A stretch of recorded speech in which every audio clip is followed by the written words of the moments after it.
Oi, gente, espero que vocês estejam bem. Meu nome é Ana Clara e nesse vídeo eu vou apresentar para vocês um pouco sobre funções, em especial função do primeiro e segundo grau. Já estou compartilhando minha tela, vou começar a apresentação.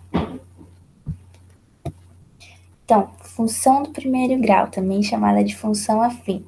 Ela é do tipo f de x igual a x mais b, sendo x e y as variáveis. Nesse caso aqui, f de x é a mesma coisa que y. A e b são os coeficientes, sendo que o a é o coeficiente angular, que também é a taxa de variação da função, e o b é o coeficiente linear, que também é o termo dependente de x, porque ele não tem o x. Sendo que o termo dependente é onde vai cortar o eixo y, onde vai interceptar o eixo y. Quando a gente fala raiz de uma função, é qualquer valor que anule a função, ou seja, o y é igual a zero. Temos aqui uma função f de x igual a x mais b, logo y igual a x mais b. Se o y for zero, a gente vai passar o b para cá, fica menos b. Depois o a dividindo, x igual a menos b sobre a. Quando você vai procurar a raiz da função, você usa essa fórmula para já ir direto. No caso da função do primeiro grau. Função do primeiro grau, todo gráfico de função do primeiro grau é uma reta. Pode ver aqui, ó, normalmente, tipo assim, função do primeiro grau, como você identifica o coeficiente, o maior coeficiente do x é 1. Isso é uma função do primeiro grau. Logo, a função tem como gráfico uma reta. A reta pode ser tanto decrescente ou crescente. Nesse caso aqui, olha só, onde intercepta o eixo y, esse aqui é, eu esqueci de pôr, mas esse aqui é o eixo y, e esse aqui é o eixo x. Onde o gráfico intercepta o eixo x, o eixo y é o termo independente de x, que é o b. Como a gente está usando essa função aqui, termo independente b, b aqui também. Onde corta o eixo y, o eixo x, vai ser as raízes da função, que o y vai ser igual a zero. No eixo x, o y é igual a zero. No eixo y, o x é igual a zero. Quando a gente vai analisar se o gráfico é crescente ou decrescente, a gente sempre olha para o coeficiente angular, que é o a. Se o a for maior que zero, a reta é crescente. Se o a for menor que zero, a reta é decrescente. Eu vou mostrar para vocês aqui num site muito legal. Vou colocar aqui y igual, vou pegar uma função aleatória, 6x mais 3. Olha só. Nesse caso aqui, função do primeiro grau, maior coeficiente do x, 1. Nesse caso, qual é o termo independente de x? 3. Onde vai cortar o eixo y? No 3, que é mais ou menos aqui, ó. Se eu quiser encontrar a raiz dessa função, você iguala essa equação 6x mais 3 igual a zero. Vai ficar 6x igual a menos 3, x igual a menos 3 sobre 6, que vai dar mais ou menos aqui, onde corta o eixo x, é a raiz da função. Se eu mudar, por exemplo, colocar mais 1, o que acontece com o gráfico? Muda onde intercepta o eixo y, porque você mudou o termo independente. Se muda o termo dependente, consequentemente também vai mudar a raiz. Vamos colocar 12. O que acontece? Onde foi cortar? Lá em cima. Você tá vendo que a reta é crescente, por quê? O A, nesse caso que é o 6, é positivo. Mas se eu colocar aqui menos 6, a reta é decrescente, ó, ela começa aqui e vai caindo. Vou colocar valores menores para ficar mais fácil de ver o gráfico. Então, aqui, em termo independente 6, corta o eixo y no 6. Qual é a raiz dessa função? Iguala a equação a zero. Menos 3x mais 6 igual a zero, menos 3x igual a menos 6. X igual a menos 6 dividido por 3, 2. aqui, onde corta o eixo X. Vamos ver agora, se ficar mais, a reta só muda a ordem. Vocês viram? É muito legal isso, ficar olhando como que pode mudar a reta. Só um sinal, né? Vou voltar para a apresentação. Então, função do primeiro grau é basicamente isso. Você tem que saber que o gráfico é uma reta, você tem que saber como encontrar as raízes e como montar o gráfico. Vamos então agora para a função do segundo grau, função quadrática. Ela é do tipo f de x igual a x quadrado mais bx mais c. Nesse caso, tem 3 coeficientes, sendo que o termo independente agora, o termo independente de x, é o c. E o coeficiente mais alto do x é o 2, função do segundo grau. Você sempre vai identificar desse jeito.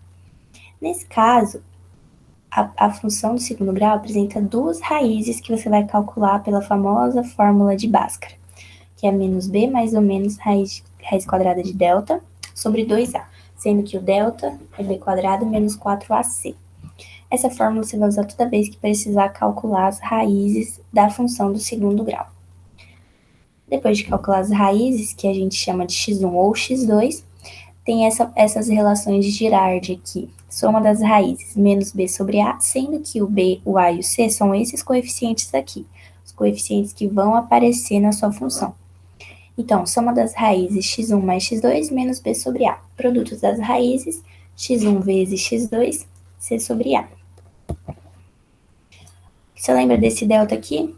Vamos usar agora. Quando o delta for maior que zero, nós temos duas raízes diferentes, x1 diferente de x2. Quando o delta for igual a zero, a função vai ter duas raízes iguais, que a gente vai chamar de raiz dupla ou raiz de multiplicidade 2. x1 é igual ao x2. Quando o delta é menor que zero, a gente fala que não há raiz real. Por quê? Esse delta está dentro de uma raiz quadrada. Você já viu raiz quadrada de número negativo?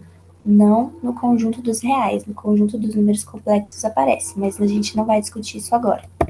Portanto, não tem raiz real, porque você não consegue achar a raiz quadrada de número negativo. O gráfico da função quadrática é uma curva, especificamente uma parábola. E, de novo, o primeiro coeficiente, a, vai interferir no gráfico também. Nesse caso, é na concavidade. Concavidade para cima, a positivo. A negativo, concavidade para baixo. Eu montei uma tabela aqui para ver se fica mais fácil para vocês entenderem. Quando o delta é maior que zero, vão ter duas raízes, sendo isso aqui, essa seta aqui é o eixo x. Vão ter duas raízes, a raiz 1, x1, e o x2, sendo que o a positivo. Então, toda vez que o a é positivo, concavidade para cima. Toda vez que o delta é positivo, duas raízes reais. Não importa se o gráfico for com concavidade para baixo, ó. Então, aqui uma raiz, aqui outra raiz, uma raiz, duas raízes. Quando o delta for igual a zero e o a for positivo, nós temos a concavidade para cima e a função vai interceptar, vai tangenciar o eixo x exatamente na raiz. Por isso que a gente só tem uma raiz, porque é só um lugar que vai cortar o eixo x. Uma raiz de multiplicidade 2 ou duas raízes iguais. Nesse caso aqui, só de cabeça para baixo, mas ainda ficou mal desenhado aqui, porque tem que encostar, então é bem encostadinho. Aqui, como eu falei, delta menor que zero, sem raiz real. Tem raiz, mas é no conjunto dos números complexos, que a gente não vai estar abordando agora nessa aula.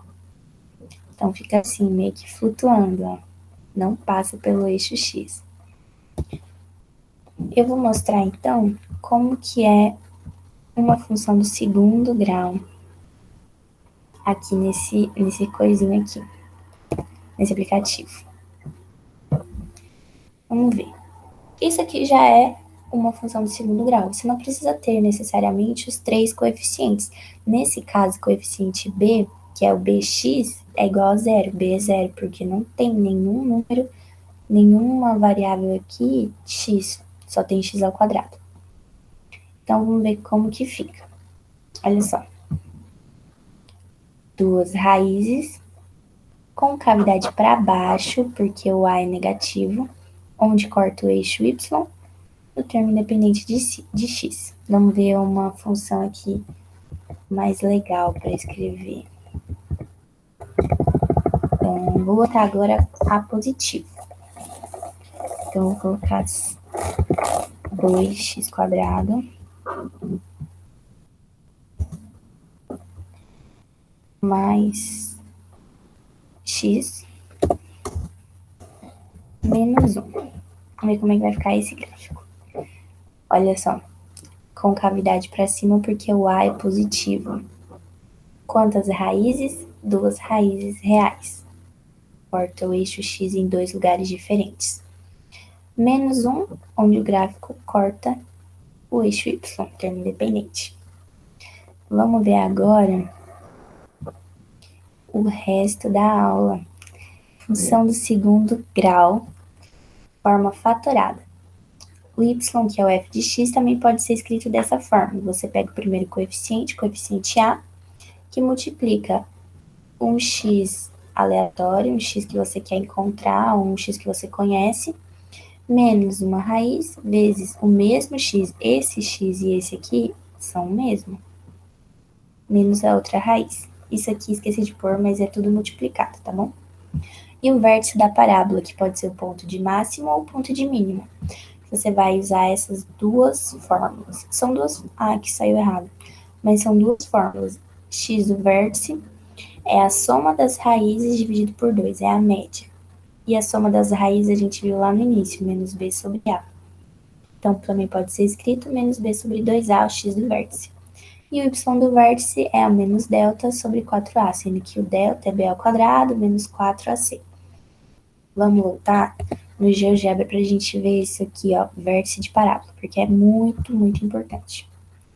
Depois eu arrumo isso aí. Vértice de parábola, deixa eu colocar uma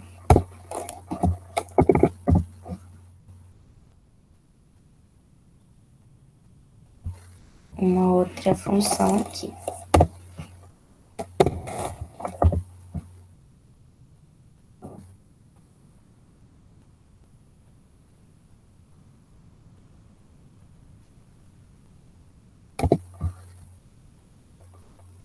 Olha como que muda só mexendo assim.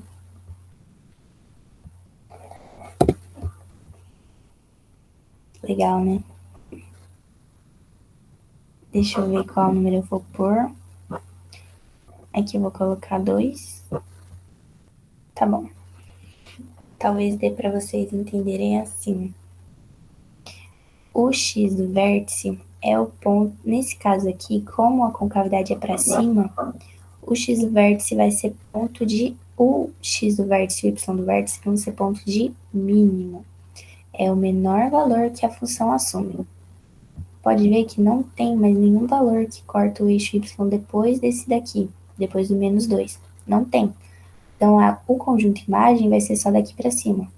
Para quem não lembra, conjunto imagem são os valores de y. E se eu colocar um número negativo aqui, menos x no caso, mudei a concavidade.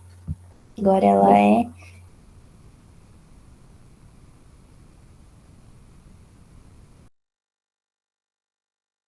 que o y, nesse caso aqui, é 0. Certinho, 0. Ponto de máxima, não tem nenhum valor acima desse ponto. Então, é isso, gente. Espero que vocês tenham gostado da aula. Se ficou alguma dúvida, pode deixar nos comentários. Espero que vocês tenham gostado bastante da aula. Muito obrigada pela atenção. Deixa eu interromper o compartilhamento.